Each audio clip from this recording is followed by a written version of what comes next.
wabarakatuh. Sekali lagi kita mengucapkan alhamdulillah sebagai tanda rasa syukur kita kepada Allah Subhanahu wa taala yang telah banyak memberikan begitu banyak nikmat kepada kita semua, baik itu berupa nikmat kekuatan, nikmat kesehatan, nikmat kesehatan, terlebih lagi nikmat iman dan takwa, sehingga di malam yang ke-24 bulan suci Ramadan ini kita masih sempat datang hadir di masjid yang penuh berkah ini untuk melaksanakan salah satu kewajiban kita, yakni salat Isya secara berjamaah dan dilanjutkan sebentar salat tarawih secara berjamaah pula. Karena itu adik-adik mari kita bersama-sama mengucapkan tasbih, tahmid dan tahlil sebagai pendekatan kepada Allah Subhanahu wa taala. Subhanallah walhamdulillah wa la ilaha illallah, Allahu akbar, wa la haula wa la quwwata illa billahil aliyyil azim. Dan pula kita kirimkan salam dan salawat kepada junjungan Nabi Muhammad sallallahu alaihi wasallam. Ayo adik-adik kita bersama-sama lagi kita bersalawat kepada baginda Nabi Muhammad sallallahu alaihi wasallam. Salatullah salamullah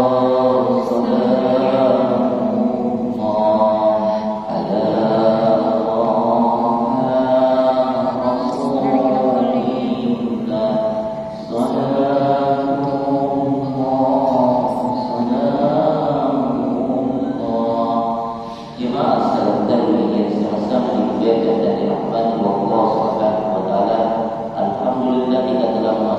malam yang ke-24 di bulan suci Ramadan.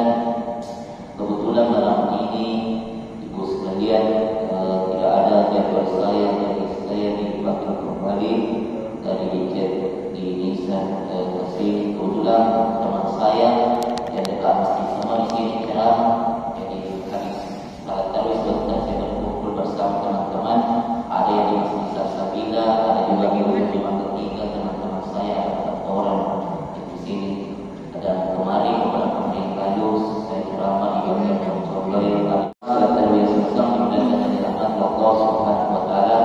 Baik ibu sekalian, saya akan ingin menyampaikan kembali dan mengingatkan kembali kepada ibu sekalian dan kepada adik-adik, mohon diingatkan kembali kepada kedua orang tuanya, yaitu ketentuan zakat fitrah, zakat mal, fidyah, sedekah dan infak.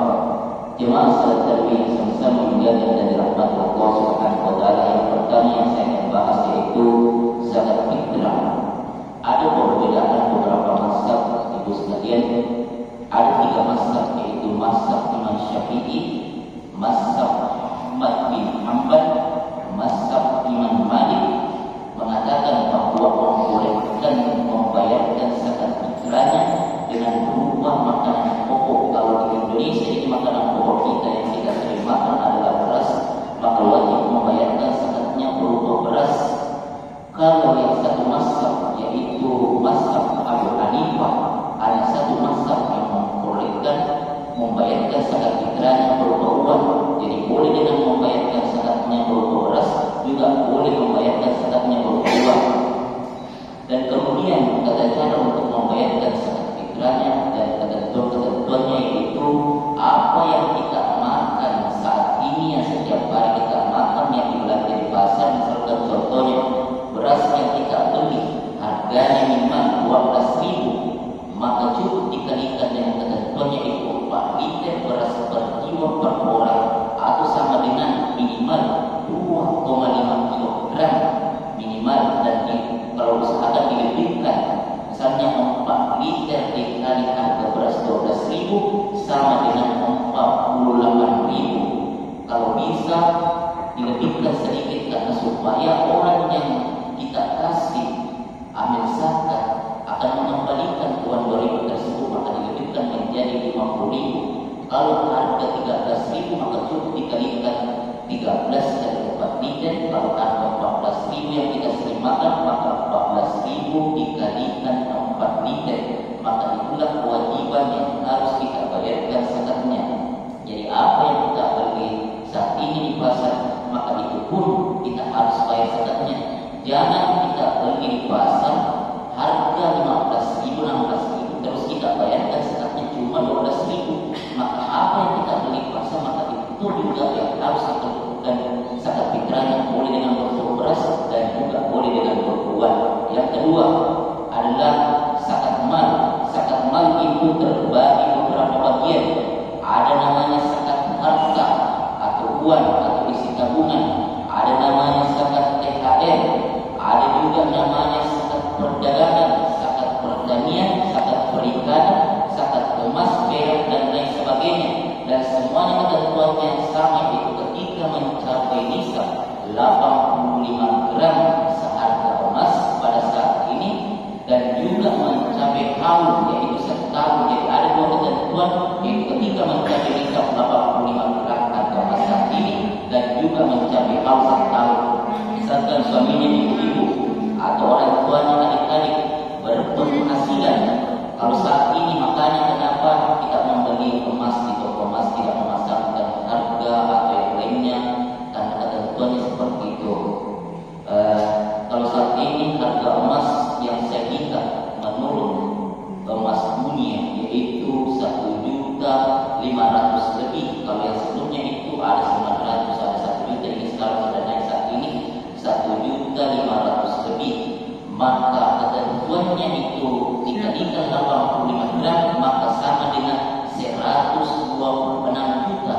Kalau isi tabungannya mulai tahun kemarin, bulan puasa kemarin sampai tahun ini mencapai 126 juta, maka wajib keluar zakat malnya itu sebesar 2,5%. Jadi tinggal dikalikan 126 juta dikali 2,5% sama dengan itu wajib keluar zakat malnya. Begitupun dengan zakat-zakat yang lain seperti zakat perdagangan. Kalau belum mencapai itu maka belum wajib untuk keluarkan zakat malnya. Adapun yang berhak menerima zakat mal yaitu adalah 4 golongan. Ada namanya orang miskin, ada namanya fakir miskin. Yang kedua ada namanya amil zakat, ada namanya orang yang berjihad di jalan Allah Subhanahu wa taala, termasuk penghafal Quran yang berada di luar daerah, termasuk imam masjid yang berada di luar daerah yang ingin pulang kampung bertemu dengan ibunya tapi tidak ada biaya, maka wajib untuk memberikan kepada mereka. Dan yang selanjutnya adalah anak yatim piatu, dan selanjutnya itu musafir, dan selanjutnya itu orang tua lansia, dan selanjutnya itu para janda yang tidak bisa bekerja lagi, yang sudah ditinggal mati oleh suaminya, yang masih ada anak kecilnya yang harus dibiayai, tapi janda itu tidak bisa bekerja lagi. Jemaah salat tarawih yang sama-sama dimuliakan dari rahmat Allah Subhanahu wa taala. Jadi perbedaannya menerima zakat amal atau zakat fitrah, 8 golongan untuk zakat mal yang berhak menerimanya. Kalau zakat fitrah hanya 2 golongan, yaitu fakir miskin dan orang miskin. Jemaah salat tarawih yang sama-sama dimuliakan dan dirahmati Allah Subhanahu wa taala. Allah Subhanahu wa taala berfirman dalam Al-Qur'an surah Al-Baqarah ayat 43, "Wa aqimus sholata wa atuz zakat." Dan dirikanlah salat dan tunaikanlah zakat. Dan itulah kewajibannya untuk membayarkan zakat di bulan suci Ramadan. Jemaah salat tarawih yang sama-sama dimuliakan dan dirahmati Allah Subhanahu wa taala. Dan yang ketiga adalah fidyah. Kalau fidyah, sebelum saya ini menjelaskan sedikit fidyah, sakit itu ada terbagi 2, ada namanya sakit ringan, yang kedua ada namanya sakit berat. Kalau sakit ringan itu 1 hari, 2 hari, 3 hari bisa sembuh. Kalau sakit berat itu bisa sampai sebulan, seperti orang tua lansia, orang yang sakit keras, orang yang tidak bisa berpuasa selama sebulan, orang perempuan hamil, orang perempuan yang menyusui tidak bisa selama sebulan berpuasa. Kalau orang sakit ringan, kalau tidak bisa melanjutkan puasanya, maka boleh dengan menggantinya mengqadha di luar bulan suci Ramadan, dan itu harus wajib menggantinya. Kalau orang tua lansia, orang yang sakit keras, ibu hamil menyusui selama sebulan tidak sanggup untuk berpuasa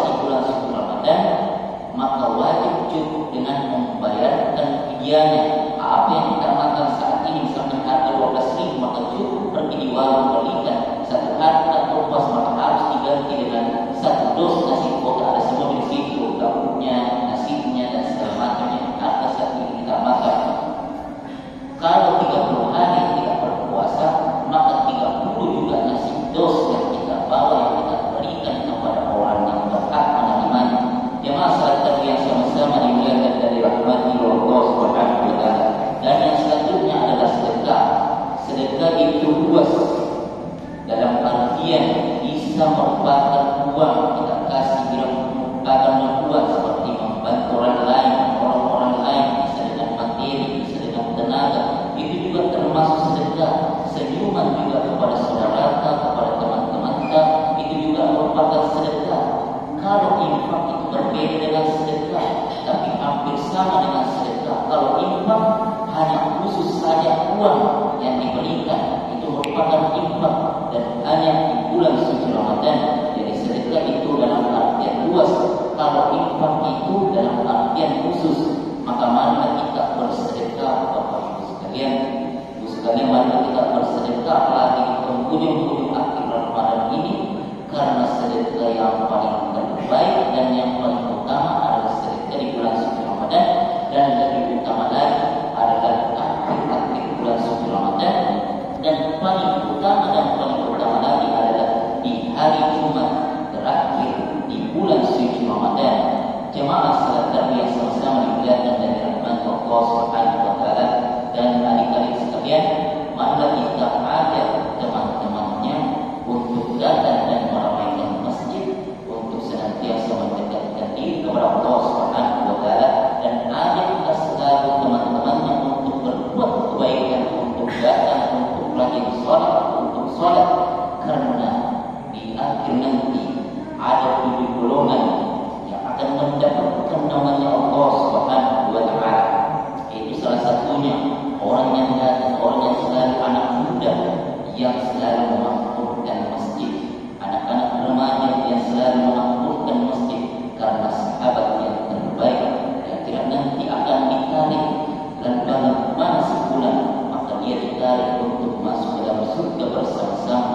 Karena sahabat yang terbaik adalah sahabat yang senantiasa mengajak temannya berkumpul bersama-sama, berzikir bersama-sama, dan di kemudian hari akan selalu diingat oleh temannya bahwa si bulan telah mengajak saya untuk berbuat baik, si bulan teman saya, sahabat saya telah berkumpul bersama, telah mengajak saya untuk senantiasa datang ke masjid, memakmurkan masjid, berzikir bersama-sama. Jemaah salat tarawih yang sama-sama dimuliakan dari rahmat Allah Subhanahu wa taala.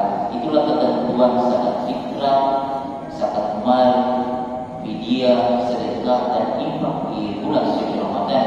Adapun waktu-waktunya yaitu mulai dari hari pertama di bulan suci Ramadan sampai di hari terakhir menjelang khatib naik mimbar di bulan suci Ramadan. Dan yang paling utama untuk membayarkan zakatnya adalah boleh dengan di 10 terakhir Ramadan, boleh juga di 7 terakhir di bulan suci Ramadan, dan boleh juga di 3 terakhir di bulan suci Ramadan, dan boleh di akhir terakhir di bulan suci Ramadan. Jemaah salat tarawih yang sama-sama dimuliakan dari rahmat Allah Subhanahu wa taala. Mungkin ini yang sempat saya sampaikan. Mohon maaf jika ada kekurangan. Saya atas nama pribadi pembina Panti Asuhan Al-Khair yang berada di belakang pagoda depan Masjid Al-Haq samping Pondok Pesantren Mukminin mengucapkan terima kasih banyak. Dan sebelum saya menutup ceramah saya pada malam hari ini, perkenankanlah saya ingin berbantu kubur-kubur ikan baik sekian dan terima kasih. Wassalamualaikum